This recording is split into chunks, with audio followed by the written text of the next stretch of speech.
ሞላበት አደፈ ሲሉኝ ነሳሁ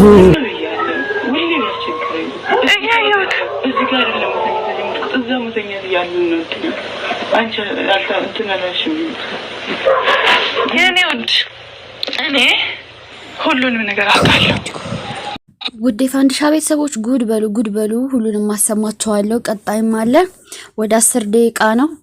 እንግዲህ ኪቺ ሴትዮ በሶሻል ሚዲያ በዩቲዩብ ላይ ዘልቃ ነበረ ታውቃላችሁ። ባሏ በወለደች በ15 ቀኗ ሰራተኛ ጋር ግንኙነት እያደረገ ዘው አይተው ማለት ነው። እና የሁላችሁ የቀረጣችሁን ቪዲዮ ጉዱን አወጣችሁ ብሉ ተመልከቱ። ላይክ አድርጉልኝ እሺ ውዶቼ። እንትን ስለሚል ዩቲዩብ አይወድም እንደዛ አይነት ነገር እንደ ቲክቶክ ሆኗልና ላይክ ያረጋችሁ እዩልኝ እሺ። ዩቲዩብን ችግር እንዳይፈጥርብኝ የላ ጉድ ጉድ ላሳያችሁ። ወይኔ ግሌት አፈር ብላ ወላሂ አዚም አላህ እድሜን ያሳጠረክ። ሚስት ከወልዳ ለራስክ ያስረገዝከው ልጅ ሶላት አለለ ሰግዳለሁ እያለ ሰራተኛ ጋር ሲጨማለቅ ቱ እኔ ሰራተኛዋ አሳዘነች ምስኪን ዋዬ ምንም አታውቅም። ብቻ ዩቲዩብ ማሰሰሙት ያስታውቃችኋል በሰራተኛዋ ፍቃድ እንዳልሆነ እዩት። ቪዲዮውን እየቆራረኩ ቆይ ቀጣዩን ቪዲዮ አስገባላችኋለሁ። ላይክ እያረጋችሁ ምን አለኝ መሰላችሁ ሚስቱ እኔ ሴት ልጅ አለኝ አንቺ ላይ የደረሰው ነገር ትዳሩም አሁን ሊፈርስ ነው። በቃ እኔ ጥየው ልሄድ ነው እንግዲህ በኋላ በቃ ከዚህ ጋር መቼም አልኖርም ባይዳ ያረጋግጫለሁ። እስከዛሬ ከዚህ ቤት የወጡ ሰራተኞች ሲነግሩኝ አልሰማም ብዬ ነበር ትዳሬ ሊያፈርሱ ነው ብዬ። አሁን ግን በትባይኔ ስላረጋገኩኝ በቃ ትዳሬ ሊያፈርስ ነው። ስለዚህ ልጆቼን ደግሞ ጥዬ ነው የምሄደው። በዚህ ኑሮን የማሳደግ አልችልም። ሴት ልጅ አለኝ። ስለዚህ ነገ እኔም ሴት ልጅ እንዳንቺ ሰራተኛ ብትሆን እንደዚህ ሊያጋጥማት ይችላል። ስለዚህ እኔ ባንቺ አልፈርድብሽም እያለቻት ነው። ሰራተኛዋን እንደዛ እያለቻት ነው በሴትየዋ ማለት ነው። ምክንያቱም ሰውየው ባለጌ ነው፣ ሰራተኛዋ ምስኪና ምንም ነገር አታውቅም። እስኪ ቪዲዮውን እናያለን። እየሰማችሁ ነው? ቅሌታም ሰውዬ ላይክ አድርጉልኝ ውዶቼ፣ ላይክ አደራሽ። ቪዲዮውን ሁሉም ስለማስገባላችሁ ለቲክቶክ ያደጋ ስለሆነ ላይክ እያደረጋችሁ። ወይኔ አሁን ከዚህ ከሰውዬው አሁን እሷ እንግዲህ 4 ልጅ ነው 3 ልጅ ወልዳል። 4 ነው ያለች 3 ልጅ ነው ያለችው መሰል። ቪዲዮዋን ዩሺ ዩቲዩብ ላይም ቲክቶክ ላይም ቪዲዮዋን ቃለ መጠየቋ ሙሉውን ዩቲዩብ እሺ ፍቅሮቼ። ወይኔ የሁሉ ስትወልድ እንግዲህ ከዛ ቤት የወጡት አንዳንድ ሰራተኞች አንዷ ማረብ ሀገር የመጣችው ባሏ ባለጌ እንደሆነ ከሱ ማምለጥ እንዳለባት ነግራት ነበረ። ሰሙታላችሁ ቪዲዮ ላይ እሷ የምትለውን ሲጀመር እንደዚህ አይነት ባለጌ ወንድ ሌሊ ሰግዳል እያለ ሌሊ ሰግድ ነው እያለ ሌሊት ብድግ እያለ ሰራተኛ ጋር ይሄዳል። ፈጣሪ ሆይ እንደው ስንት አይነት ሴሰኛ ወንድ ነው ያለ።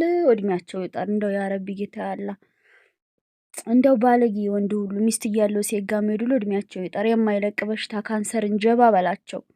ከዚህ ከሰውዬ ጀምረክ እንደው ያ ረቢ አላ በሚስታቸው ላይ ሌላ ሴጋ የሚሄዱ ወንዶችን ካንሰር በሽታ ጀባ ካንሰር ሌላ ምንም ለነሱ አልመኝም።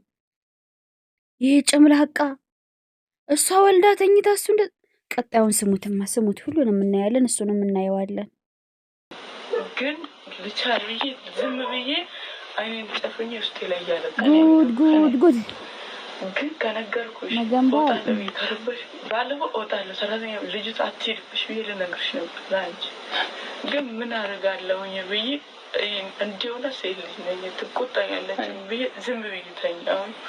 አፌ ዘግቼ የሆነ ቀን ፈጣሪ እውነቱን ማጋለጡ አይቀርም አልኩኝ። ያ ያለ ውስጥሽን ያል እኔ ውስጥሽ ንጹህ ይሁን ሚለሁን ላይ ሲመክርሽ ምንድን ነው የምልሽ? ውስጥሽ ንጹህ ቁጭ እውነታው የሆነ ቀንማ መጋለጥ አይቀርም ብዬ ንጸጣይ እየተኛል። ግን የዛሬውን የለም ምንም ነገር እመልልሻለሁ። የዛሬውን ግን ምንም ነገር አላውቅም። 3 ጊዜ 4 ጊዜ መጥቷል። እየሰማችሁ ነው አይደለ? ገና ነው ቪዲዮ እሱም አለው ለማስገባላችኋለሁ። ላይክ አድርጉልኝ ፍቅሮቼ፣ ላይክ አድርጉልኝ ዩቲዩብ እንዳዘጋብኝ። ላኢላሃ ኢለላህ ሙሐመድ ረሱላህ። የዝን ያህል ብልግና፣ የዝን ያህል ሴሰኝነት። ይችን የመሰለ ቆንጅዬ ሚስት እያለችክ የ3 ልጆችክ እናት ወይ ወንድ አውዝ ቢላ አቅለሸለሸኝ።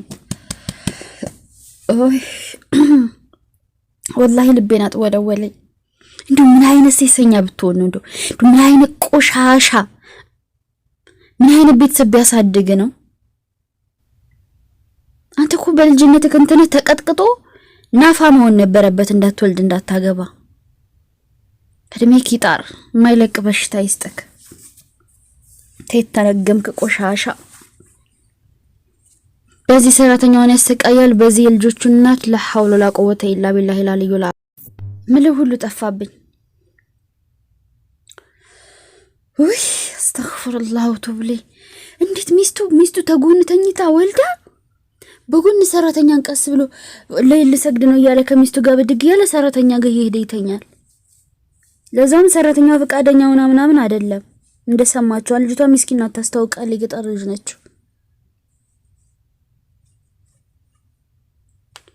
ወይኔ እንደ ወላይ ሚስቱ አሁን ይሄን ከመፖስት ለሷ የሚያዋጣ ምን ነበር እንዴ? ባለፈው እኮ እንደ ጀግና እኮ አስተምራና ዘይት የሚባል ነገር እኮ አለ እኮ። ዘይት የሚባል ነገር አለ። ወደዛኛው ዓለም መሸኘት የሚባል ነገር አለ።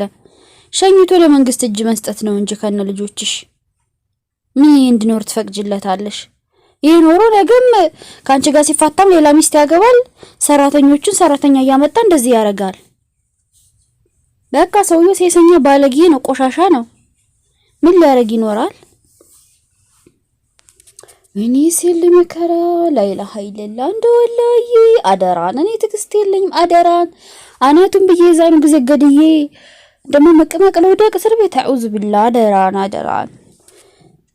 እኔ አይደለም እንደዚህ ያረግብኝ። በስልክ ሲያወራ ራሱ በስነ ስርዓት ካየውኝ ያለቀም እና ሴቱ ታጋሽ ነው። እስቲ ቀጣዩን ስማ። ደግሞ በጣም ታጋሽ ነው ወላሂ። ልጅቷ ታጋሽ ናት።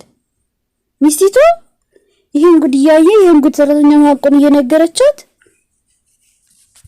ምንም አለማድረጉ በጣም ታጋሽ ናት።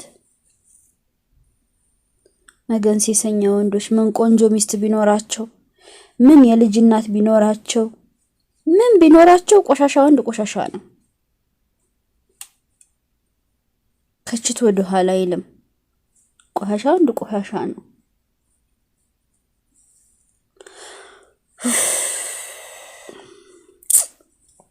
የኔና ሰራተኛው ሰማታና አሳዘነችኝ ብታዩ። በቃ እኔ ስንቴ ነግርሻለሁ እያልኩ ትዳርሽ ይፈርሳል ብዬ ነው አለ። ለሷ ትዳር እንዳይፈርስ ብላ ራሷን እየሰዋይ ነው ሰራተኛይቱ ማለት ነው። ገና ህፃን ልናት እንደምታዩት ትልቅ ሴት ምናምን አይደለችም ሰራተኛይቱ።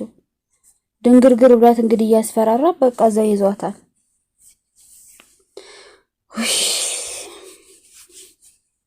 መቃጠሉላህ ላዚ ይች አንድ ምስኪን ከገጠር የመጣች ሰርታ ልትለወጥ እርግጠኛ ነኝ ቤተሰቦቿ መረዳት ሆናለች። እሱ ሚስት እያለው የልጆች አባት ሆኖ ሽማግሌ ሆኖ በሴት ህይወት ይጫወታል። ለወላሂ ሴት ልጅ መከራ እኮ ብዙ ነው። ሴት ልጅ እኮ ከቤት ተወጣች ወላሂ ላዚ ማላ ካልጠበቃ በስተቀር በቃ ወንድ ምን አለበት? እንደው እህቶችም ሁሉ እንደው በየሰው ቤት ያሉት እንደው አላህ ያንተ ጠብቃቸው። እንደው ሴቶቹን በሙሉ እንደው ዓለም ላይ ጠብቃቸው አላህ ከሴሰኛ ወንድ ወላሂ እንደው አንተ ጠብቃቸው። አሁን ይችላል አርግዛ ከሆነ ነገ ብትወልድ የሱ ልጅ ደቅለሽ መጣሽ ነው የምትባለው። ተደፍረሽ አይሉ